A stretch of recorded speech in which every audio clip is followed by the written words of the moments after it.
better health benefits, of course, higher rate of pay. And it's difficult to bond with a raccoon. I'll say this, it's difficult to bond. And I was fascinated, but they always had to bring 2 raccoons. Because raccoons will make a sound, and if they don't hear another raccoon answer, it's over for the day. They need that. They need to get it back. Otherwise, they'll feel comfortable as long as that's happening.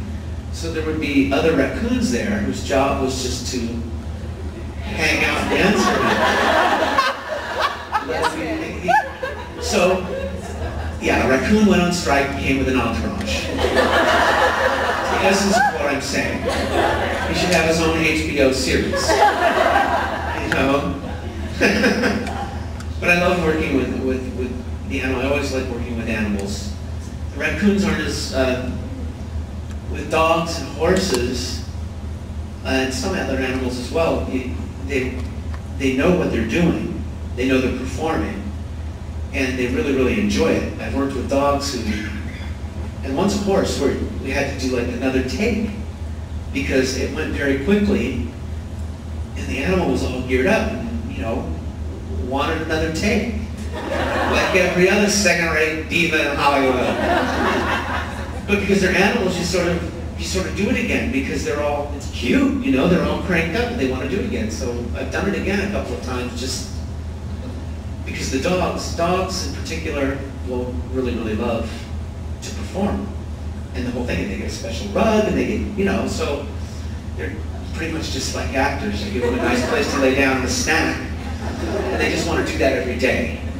And so, you know, whenever I see dogs in movies, you know they're having a grand time. The dogs are having a grand time. The actors may be suffering, but the dogs are having a great time. And, you know, people ask me sometimes if animals are abused making movies. I always see that note that says, and you never believe it, and it's like, oh no, they're not abused at all. They have a great time. And many of them, I mean, I think are really looking forward to it and miss it when it's not there, exactly like a human being. Or like an actor, which is sort of like. Did anyone see Blade 3 with the Vampire Pomeranian? The Vampire Pomeranian was a last-minute addition by our friend David Goyer because he had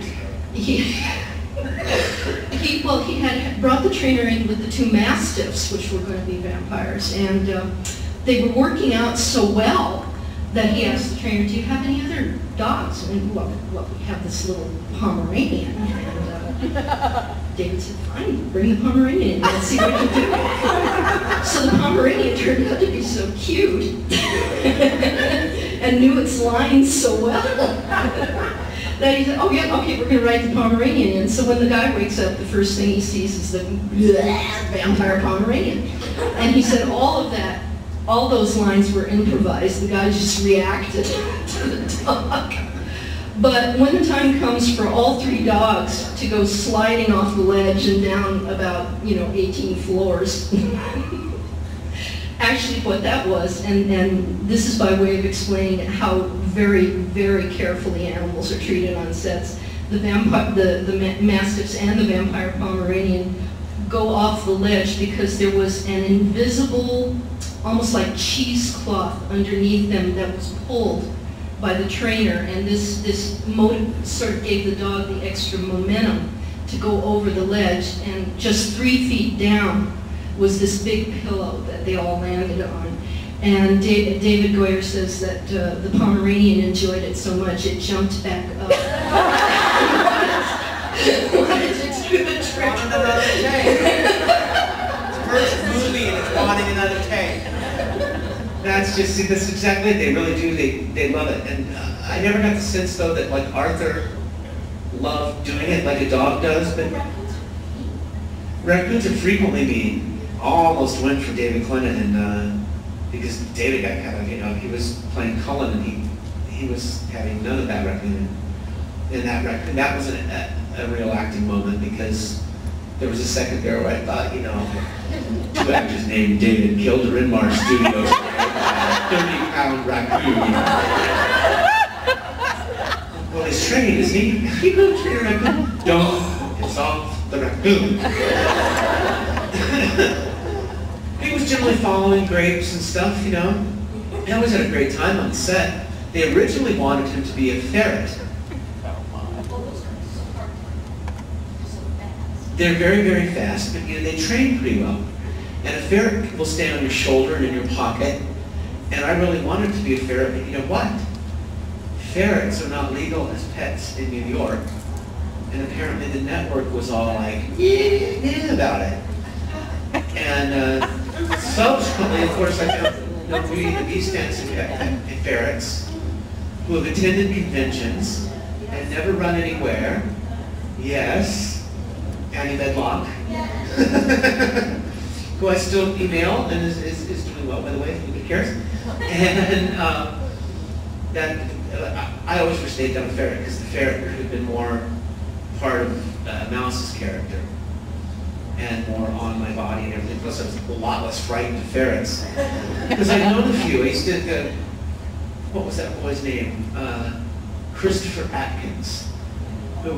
He had a pet ferret, and he used to date the girl who was on Fame. And so he would bring his ferret along, and the ferret was just, you know, so sweet, adorable, and wonderful. I love that ferret. So I wanted Mouse to have a ferret, but it was not to be. The ferret was the old people's idea. And now that the new crew has come in, we're replacing all the animals with higher marsupials. Yeah, their rodents were a bad idea. Our rodents are a good idea.